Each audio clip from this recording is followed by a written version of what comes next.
women have the capability and the ability to actually do a lot. Yeah. But it's so often pushed down by what people and the doubt people put in their mind. That, hey, are you sure you're going to be able to do this?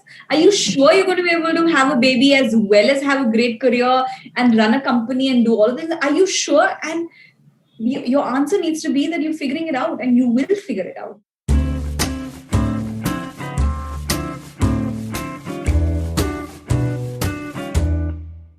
My guest for today's episode is the very dynamic Pooja Jauhari, CEO of India's leading creative agency, The Glitch. She's someone who's a big champion of a gender-blind, inclusive workspace and is taking active steps towards it while she's been busy building The Glitch for the last couple of years, along with raising a 3-year-old and now soon-to-be launched platform for new and underrepresented founders. Pooja and I spoke about everything that led her to become the force she is today and her approach towards building a strong support group around her to be able to handle everything she does while achieving her personal and professional dreams one step at a time.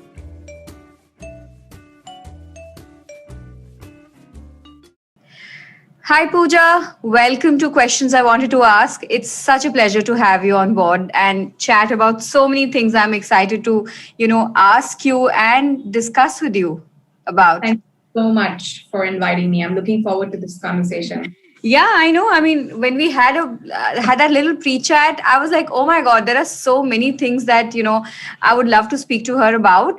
But I think let me just bell the cat and let me start it with the most obviously asked question in the last 1 year. How has been the last 1 year between handling a 3-year-old to handling a glitch, being a wife, being a daughter, and many other roles that you play?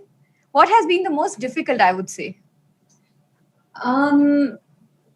I mean, the most difficult, honestly, is not being able to leave the house, because everything else, is a partnership between my husband and I, and we both manage everything equally. So it's been, we found rhythm. It was obviously tough at the start, but we found great rhythm in who does what, how we manage each other's schedules, how we pick up when the other is busy. So honestly, for me, the biggest has been not being able to leave the house and not being able to interact with people more than, the logistics at home, because the logistics are sort of managed between Varun and I very, very well. But I mean, have you kind of found peace with this entire work from home situation as a young mother and as somebody who's leading a company of like many, like a huge organization? Have you found peace with it, or you'd like to get back to it, the normality, whatever that word is? As a person, I have found peace in it. Not as a mother or a wife or any of the roles one is usually described. Buckets usually someone is put under, but as a person I have found great peace. I can continue to work this way and just have to go to work maybe a couple of times in a week. We found that that is absolutely possible, at least in the industry that I am in.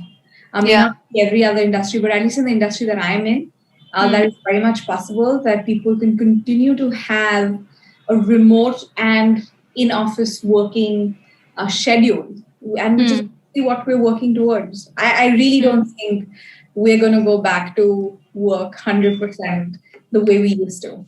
I don't think that's happening. Yeah. I mean, quite possibly, especially in our kind of industries, which are, creatively led, and you need space to think and whatever that process is. But do you find, and the reason I'm asking this is that I've found different answers to the same question, right? I personally, I don't think so I've found peace with the entire work from home situation. And I really hope the schools are back. I really hope that at least there's a hybrid model of working wherein you meet people and, you interact with them to, do different things together. I definitely want schools to start. There is no question about it. As parents, that's one thing that Varun and I keep talking about all the time. One, just the lack of experience for the kids in being able to interact with each other. Yeah. And secondly, the fact that we're really doing all of the work. Yeah. Yeah. 100%. right? When schools are on, because as parents to young kids, they are not interested in sitting in front of the iPad for like Yeah. 3 hours. That's not happening. So it's really us keeping our heads together for 3 hours to make sure there's something that they're getting out of it. But I mean, the fact that I can walk out of this room and just sort of hang out with my kid, or have a cup of coffee with my husband, or just my mom lives very close by, to just hang out with her in between running a company, in between doing what I'm doing professionally. That's been great, and I don't think that I would want to give that up, honestly. Yeah, yeah. I mean, if you really just keep aside the fact that the kids can be sent back to school, then I think work from home is a nicer option. I absolutely agree with that. But this brings me to the question of flexibility. How much of that flexibility did you enjoy when there was no pandemic, right? Being your own boss, and staying close to work, and but at the same time having a small child, as well as running a very, very creatively led business. How much were you able to enjoy, or you felt that it was just like a structure that needed to be followed? I honestly, from when I was very, very young, have really planned my life. And by life, I mean, the support system around my life that enables me to live a good, peaceful, fulfilled life. And that part was very important for me. Even when I was not my own boss, even today, I'm not my own boss. I report into somebody. We're part of network. Yeah. You always have somebody you're reporting into. Yeah. But when I was not in this position, which is an extremely senior position, leading an organization, I always had structure in my life. Yeah. I always rented a place very, very close to home. Very, very close to office where I was living. So I would really cut down on travel. I would make sure that I always had some form of a support system next to me. So I'm very planned like that. I love, because that is very important when you're a single person living in a city, and when you're part of a family and have a young child who's potentially waiting for you to come home, right? So the structure is very important. Being able to plan is very important, and people always think that that's not really possible in every situation, and I would have to agree that it's not very possible in every situation. But then you have to prioritize your life. What do you want out of it? And if there are certain parts of it that you cannot potentially have, you make peace with it and move on. And that is very important. Or you just go with the struggle and you go with the hustle and you somehow make it work, because all forms of that exist, right?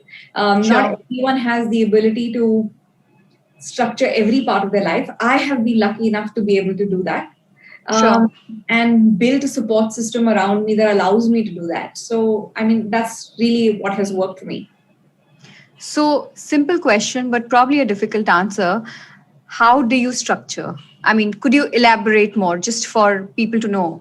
How does... There is you at the center of your life. All right? That is critical. It's very, very important. However role you may get, whatever roles you may add on to the person you are still at the center of that, of your own life.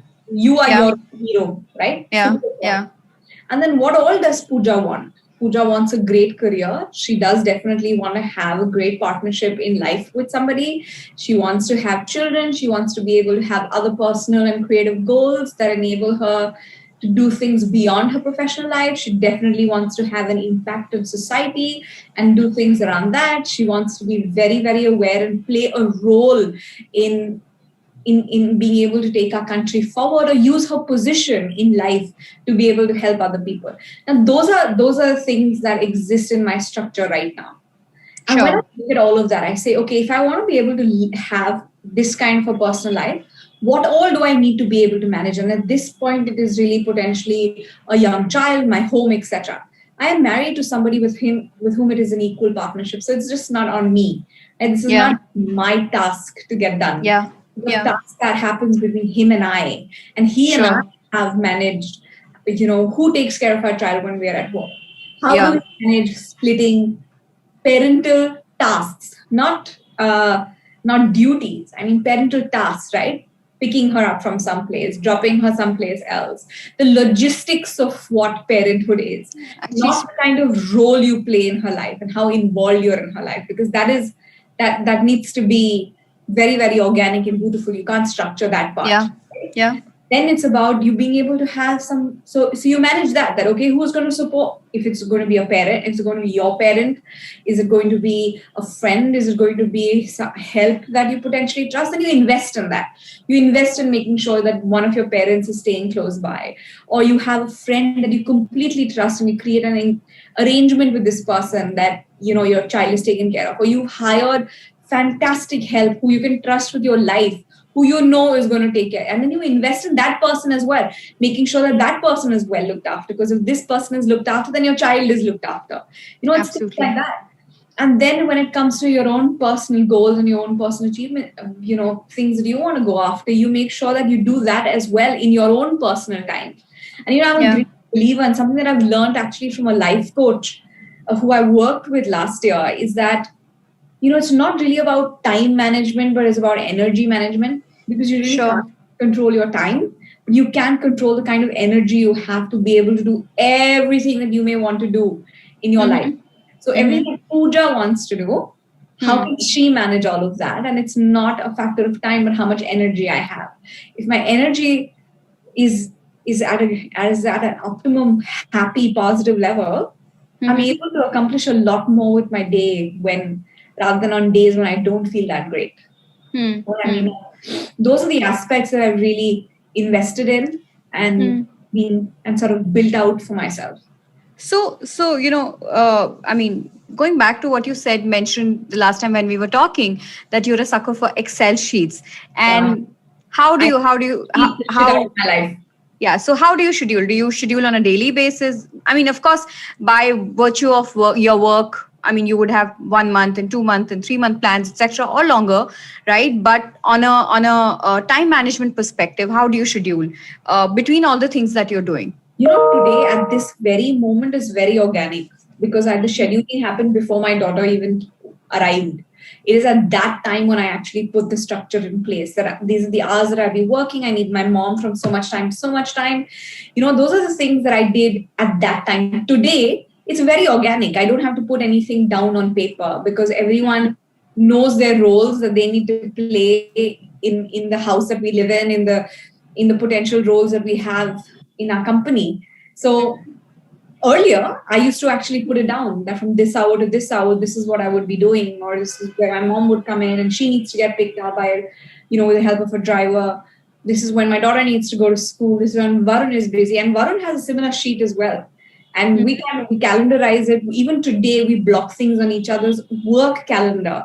If there Sure. are personal things that we both need to be able to be available for, and things like that. So it's very easy. It's not Hmm. difficult. You just need to have a supportive partner, and vice versa. It's not a male and a female, or a female and a male.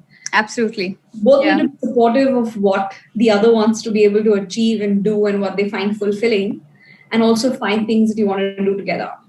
Hmm. So Hmm. I have found that the moment you simplify these things, Yeah. it kind of sort of makes decision making a lot easier. Sure. Sure. Sure. It's interesting, you're talking about simplifying. At the same time, you're talking about structure and all. But Pooja, tell me something. I mean, I would still look at you as somebody who's been able to manage and get that support system. And I'm also amongst that privileged lot, who's had a child, who worked with wonderful people at the same time, delivered a baby, came back to work, continues to work because I have a wonderful support system at home, etc. But there are a lot of women who still struggle to have that support system. How do they push themselves to be able to and this I'm asking you as a business leader, right? How do they push themselves to be able to come back to work or manage the constant to and fro between work and home and all? What advice do you have for women like them who probably might not, because everything in life sometimes is not perfect, right? Yes. And they do struggle to have maybe the right kind or the 100% right kind of support system. The first advice that I give everybody is to grow a thick skin, because to Mhm. be able to really do everything, you're going to constantly be told from people, hey, how are you going to do this? doing this? Are you leaving a baby here? Are you sure you're going to be able to perform at work if you have a baby at home? You have to be able to build a thick skin and not let things bother you, because so often women have the capability and the ability to actually do a lot, but Yeah. they're so often pushed down by what people and the doubt people put in their mind. That, hey, are you sure you're going to be able to do this?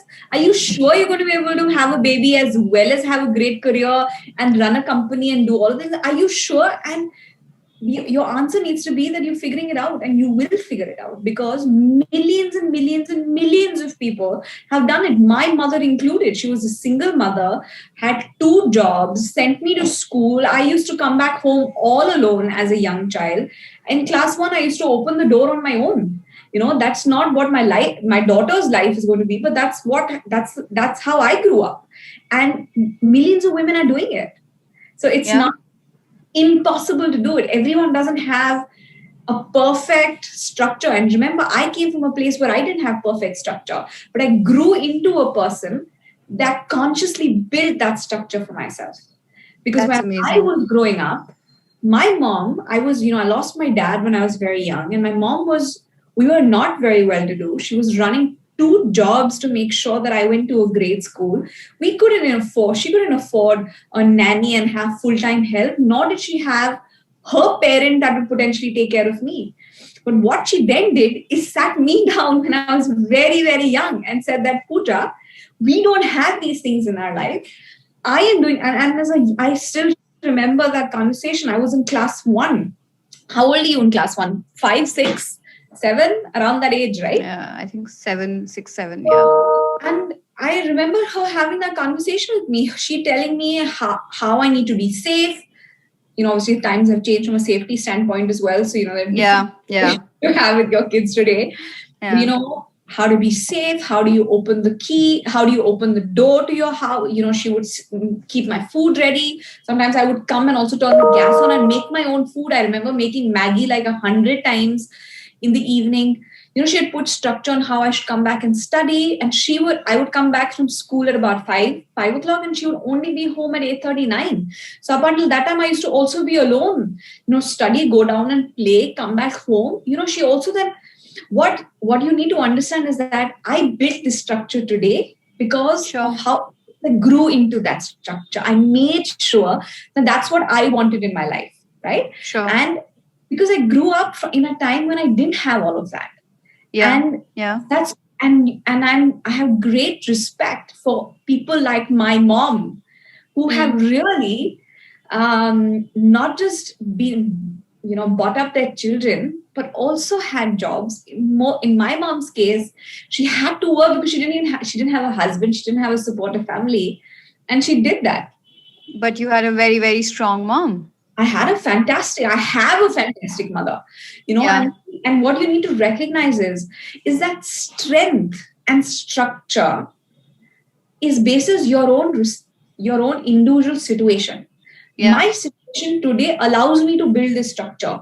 You have to look at your own situation and build a structure according to that. That's what is important. It's not a copy-paste job. It's not like if I have this and you are also going to have this. It's not going to be like that. Just look at the difference between me and my mom, right? She didn't have it, but she still raised a child. She still sent a child to a great school, gave her a great education, made sure that she was a good kid and had a good life. Even though we were we were not well to do at all. Yeah. So it's her strength. And what I want to call out is that women and men, if they're doing this on their own, or they're doing it in a family that is potentially not supporting them, you will have to be innovative and creative on how you find that structure. Strength and structure, actually. Strength and structure. And you have to be creative with that strength and structure. It's not going to be the same for everybody, but you will find your own method to this madness. Yeah, I mean, it's interesting because, the way you're talking about your childhood, your growing up years with your mom, and how she's been such a big, big, important part of who you have become today, right? What are those values that have, that you've carried on till today? I mean, those are different times and what you're bringing up your daughter with, and probably what you were brought up with, are two different, times and situations. But what is that commonality that still continues to, I mean, there will be hundreds, but what are the key points that you take away from your upbringing that your mom gave you? And the first one is absolute honesty. And sometimes it's very hard. You may think, hey, as a young child, should this person actually be told about, hey, how difficult it is for the parent to potentially manage this or whatever. But I Yeah. think that being honest with your children is very, very important. It helps, and it's not pushing them to grow up sooner than they need to.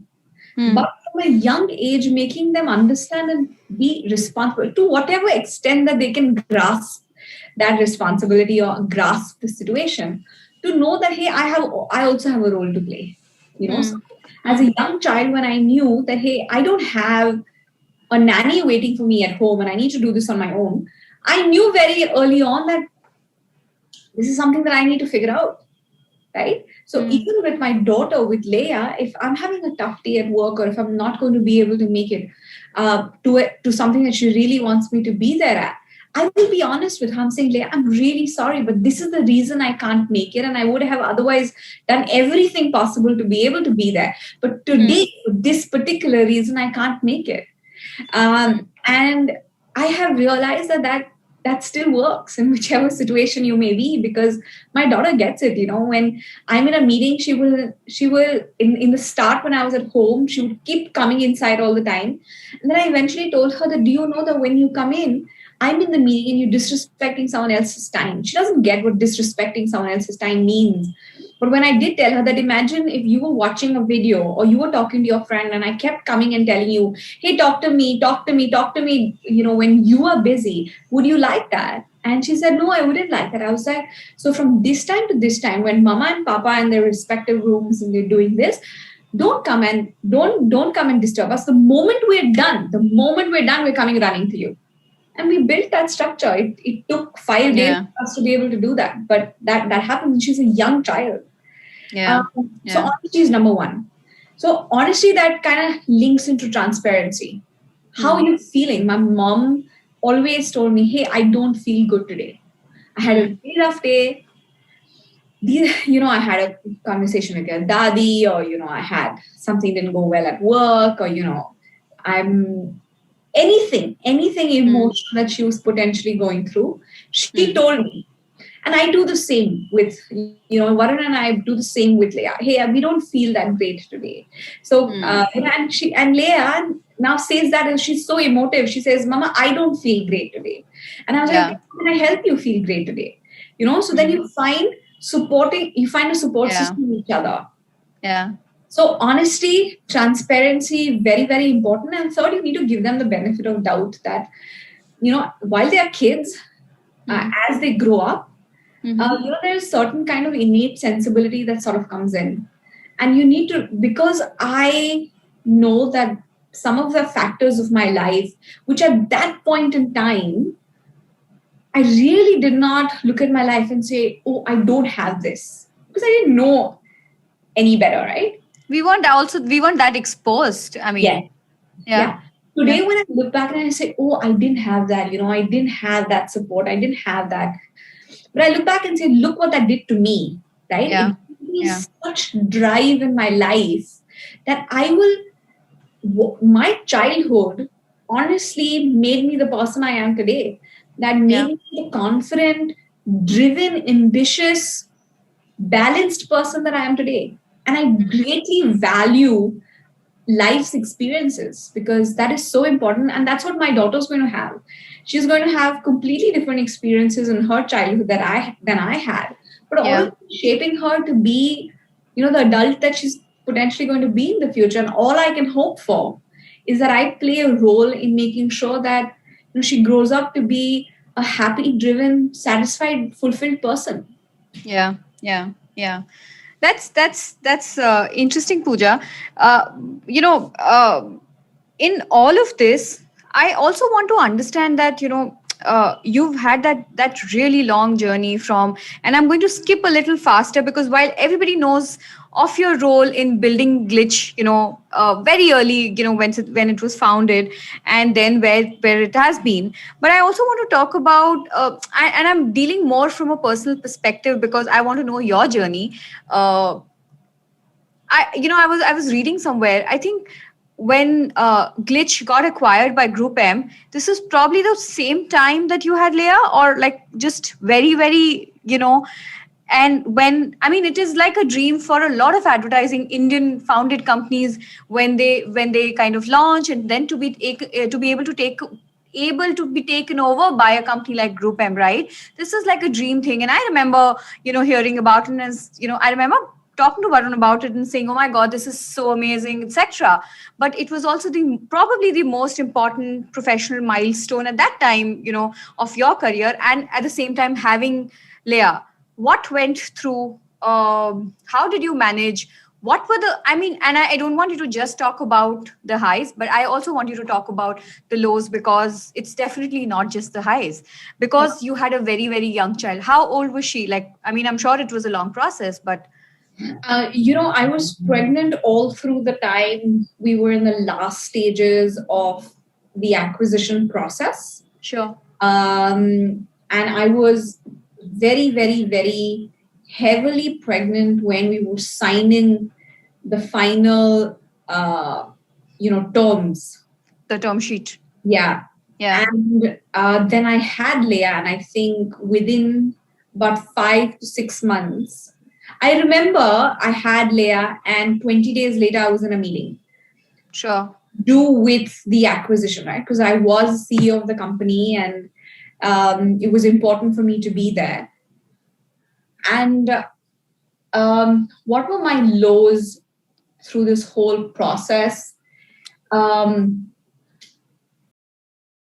If I look back, when I look back at this entire time, it was very, very chaotic. Mm-hmm. Because at home, we did have a young baby, and there was our company was going through this major transition. Our clients and our colleagues and everyone had to really be taken with us on this journey as well. Mm-hmm. I remember feeling very stretched, no doubt about it. Very, very stretched. But at Glitch we have something called the inner circle, which is actually something that I formulated when I was pregnant. Mm-hmm. Is how do I, instead of handing over my work to just one person when I go off on pregnancy leave, how do I hand it over to 5 people? And each person takes on one key role of my particular job.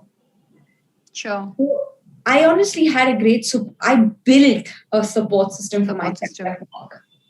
So that I was able to also, because I was not going away for 6 months, I didn't go for 6 months. I was back to work in 25 days, 20 days of meeting. In fact, 12th day, I went for a meeting. Within the 20th day was another meeting, and 25th day, I was back at work, a good 5-6 hours a day. And I remember that I built that for myself.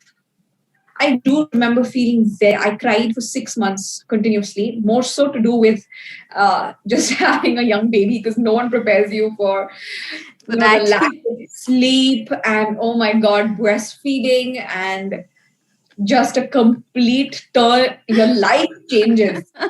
And you're so focused on the fact that, hey, you're pregnant and you're going to have a baby and everything's going to be amazing, and you don't realize that it's batshit crazy. And I mean, it is downright mental, and it drives you insane. I think especially as working mothers, I would say even as non-working moms, the experience of delivering. Okay, this was my experience. I don't know how it is. I know a lot of my friends went through this as well. But my experience was that for 6 months, I was crying daily. Daily. And it was, going to work was relief, because I suddenly feel like, wow. Yeah. And that was my mindset. So going to work was was a relief for me. In fact, my mother pushed me outside the house. She said, I want you to go to office. I want you to dress up, wear heels, and get out of the house.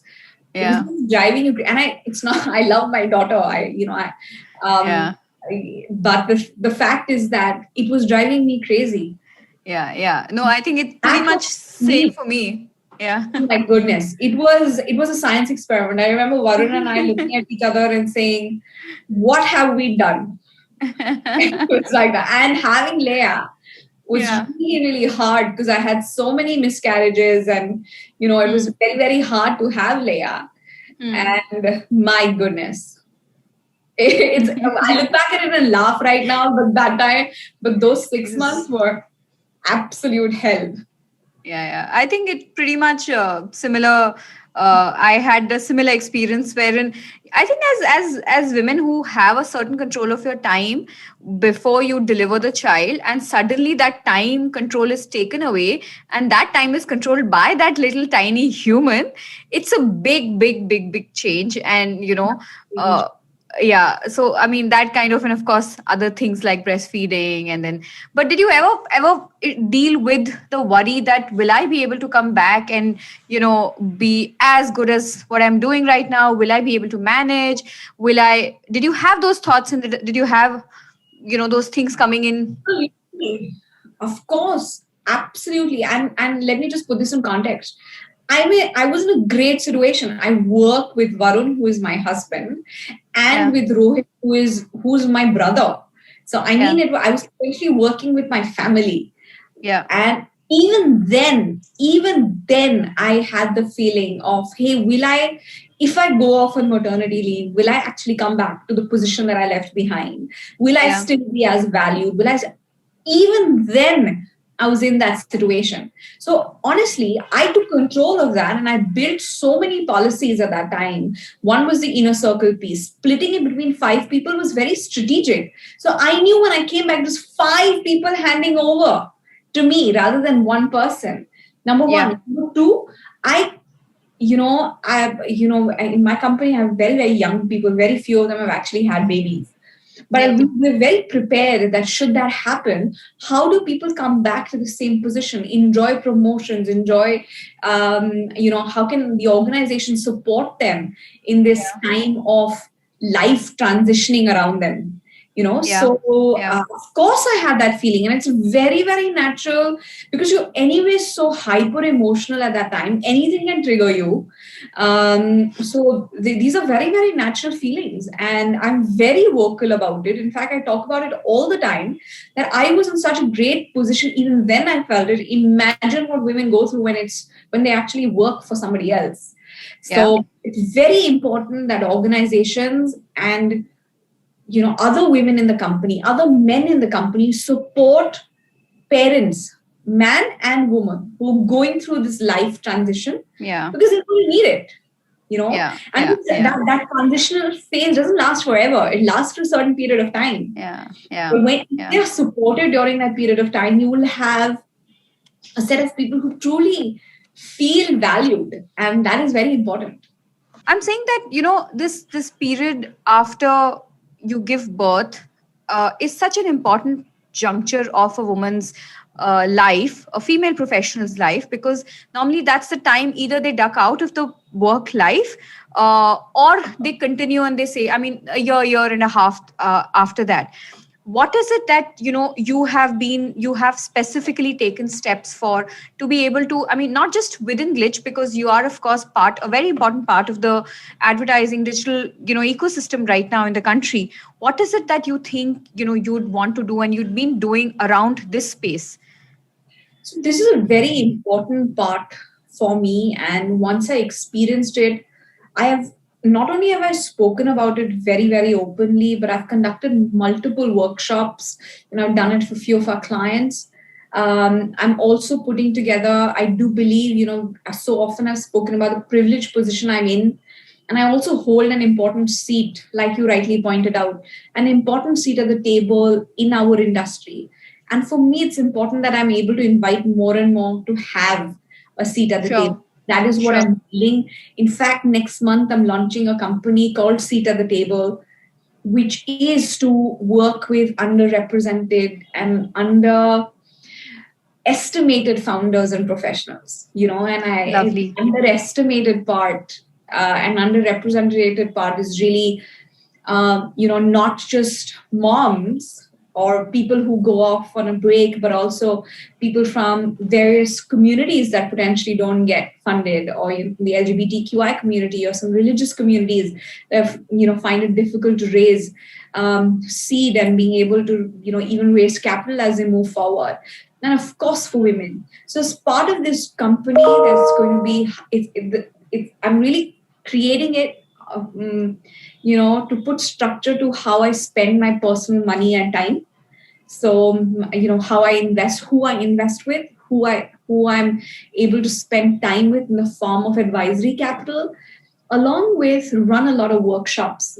Some of the few that I will be running, one is to how do you command a seat at the table for yourself. Sure. Not just as a person who's been on a break, but who's also in a professional environment, and how do you really raise your hand for opportunities. Yeah. And the second one is to really win your comeback. That time when you're already so emotionally worried, and when very tiny things can trigger anxiety and can trigger self-doubt.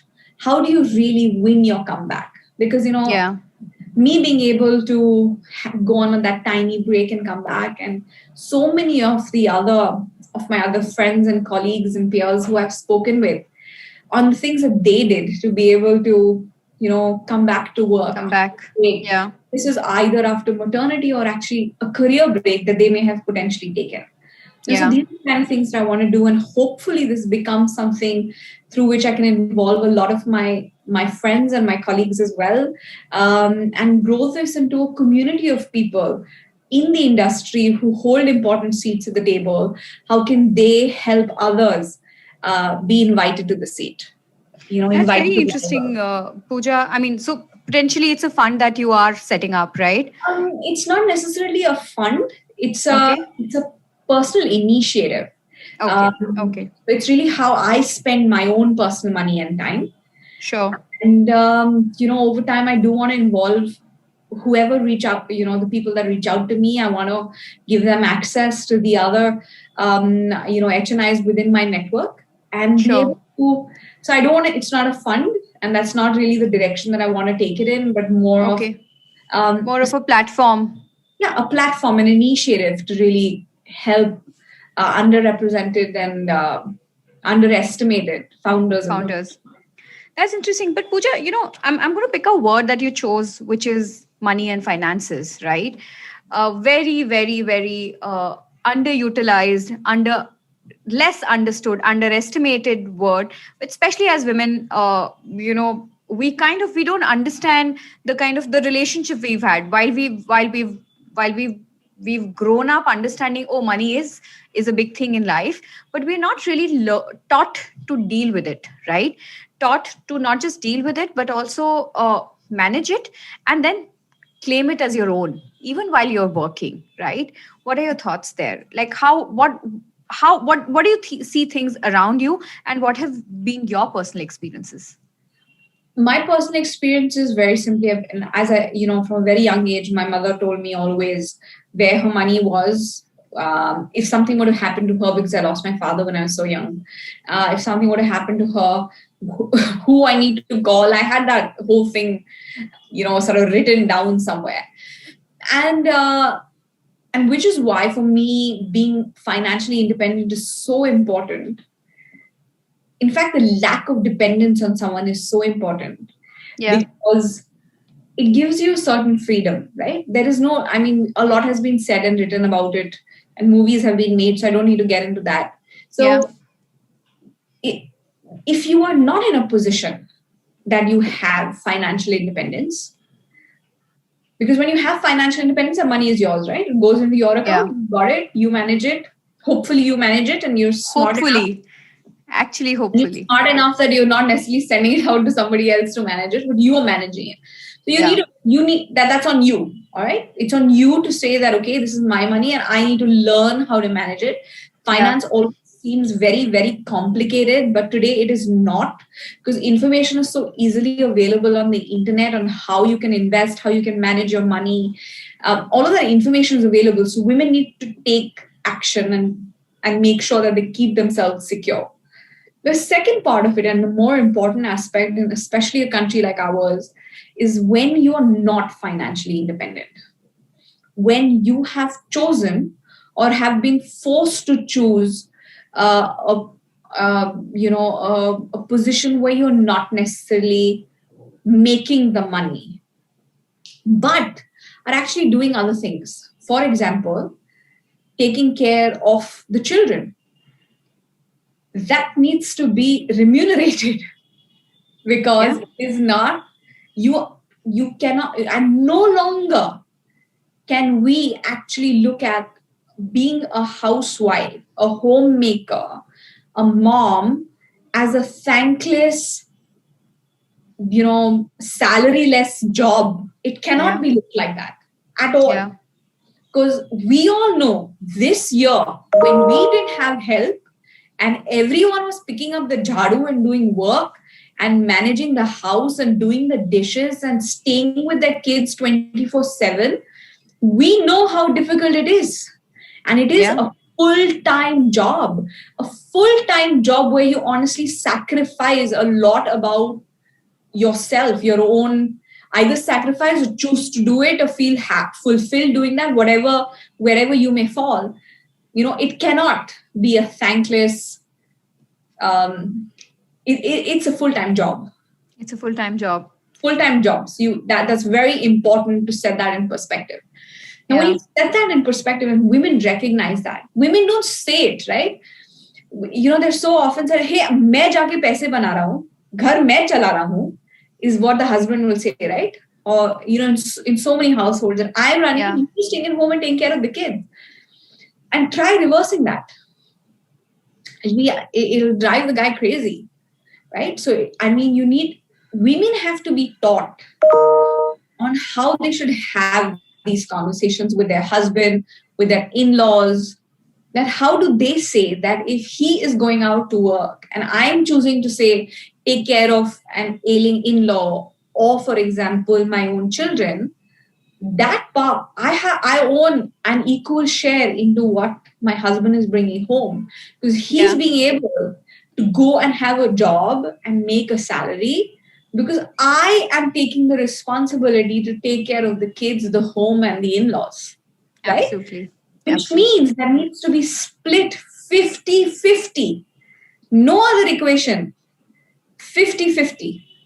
Now, how do we teach women to believe that? Right? Because do they even believe it? Do they think that what they do is so important and so critical? One, we need to make ads and movies and plays and write articles and blogs and have podcasts about how women can actually have those conversations. That's what we need. Because till the time that doesn't happen, there is going to be no financial independence for a large part of the women in our country and in the world. Because for a very long time to come, this is going to continue to happen, where women either have to choose to, or are forced to give up or not have a career because they have home responsibilities. But Pooja, it's a tricky question, and I'm saying that because I've been on both sides, wherein I've worked in a job for many, many years, and now I'm running my own show, right? I've often felt, of course, through the journey and after a certain number of years of experience, you realize the value of money, asking for your own money, and talking about the entire concept of standing up for yourself, right? But I've also often felt that men get uncomfortable, right? If you are posting too much stuff about women and independence related to women, you're posting too much stuff about, and I'm particularly talking about current times, right? You're talking too much about the entire concept of empowerment and feminism, or whatever that right word is which suits you. Men around you in your professional circles, they suddenly put you in the bracket of a feminist, and they start looking at you in very, very different manner. what do you think? And this has also been a personal experience, and I can tell you that when you're vocal, men around you get uncomfortable, right? If you're not vocal and say, "Hey, listen, I'm okay," men will be fine.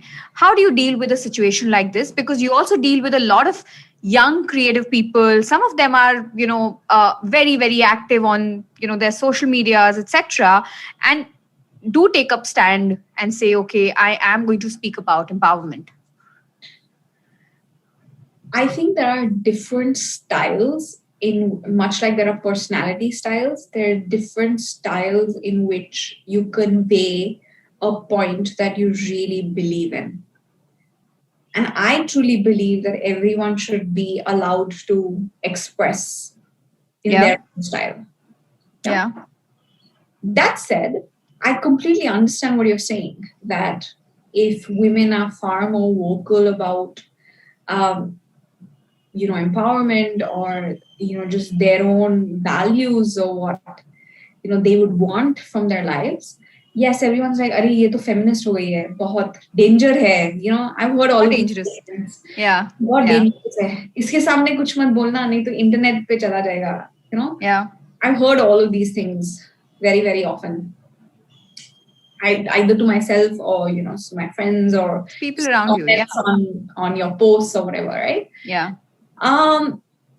I don't have a right answer for you. I can just tell you what I did, and which is to try and make the men in my life who I thought I wanted, and people who I wanted for them to understand what I was potentially going through, explain my stand to them in a very clear, because you're right, men get very happy. Not just men, people get very happy. It's not just actually men and women. It's just that at workplaces you're surrounded by more men.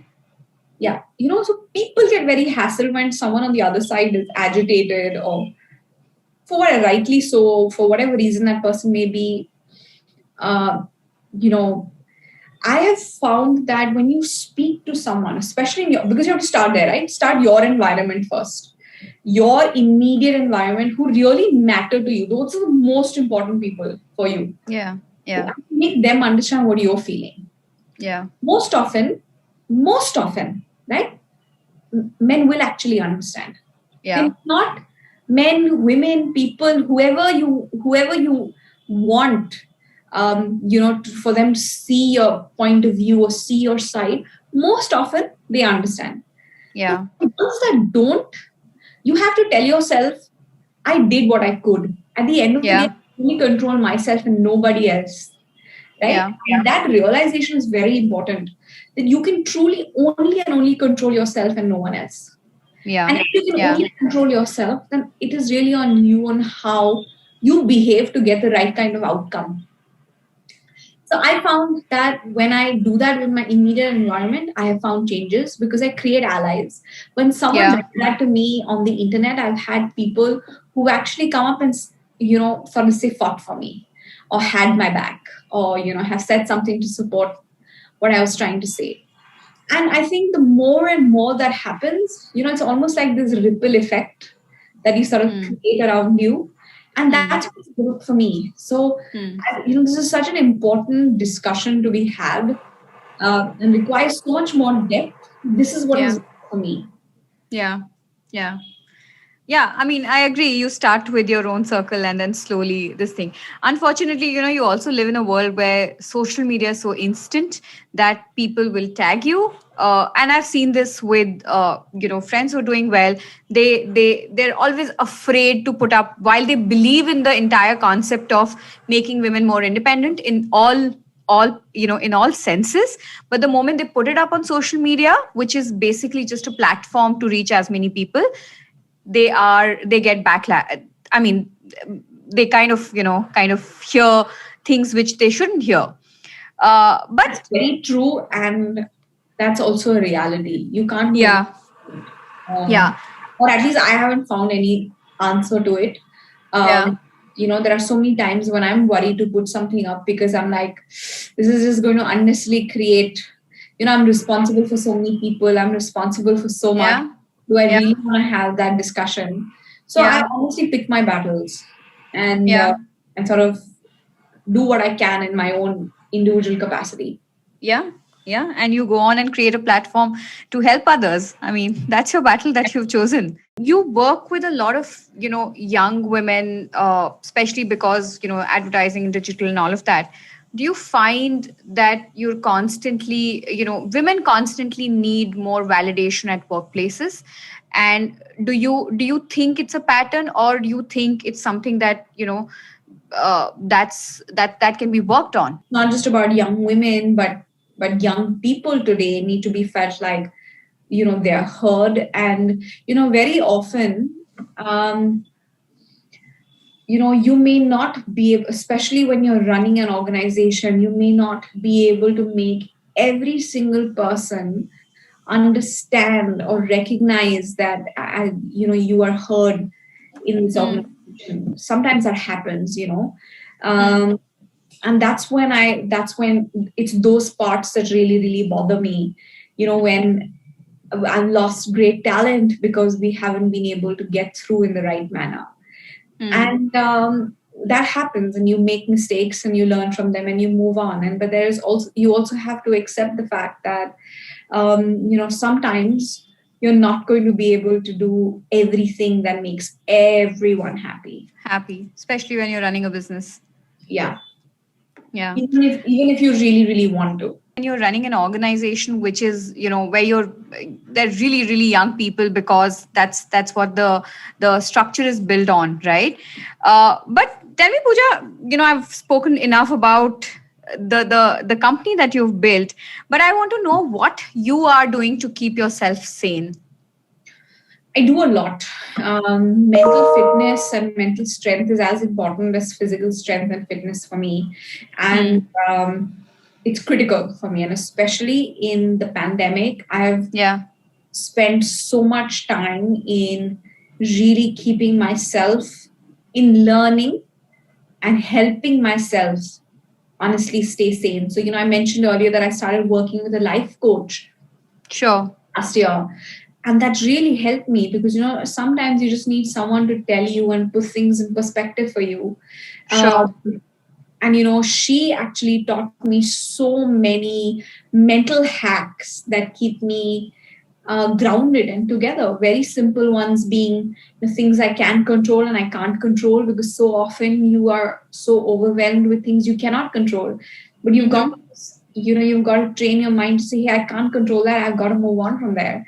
Or for the fact that, how do you not give up long-term ambitions for short-term irritants? Because life is full of daily irritants, right? Things that an argument with a colleague, an email from a client that it doesn't make you very happy, a late night that you might have to work, or a weekend where you might have to put in a couple of hours working on a pitch, things like that. And those are irritants. So the irritants that really can sometimes overtake, what you really want to do in your life. And thirdly, just giving yourself the benefit of doubt and giving yourself enough time to recuperate, focusing on, not just, I'm not talking about meditation from the point of meditation, but just being able to stay centered. I turn my notifications off in the night. On Saturday, Sunday, I turn my notifications off so I can choose when I want to go and interact with my phone.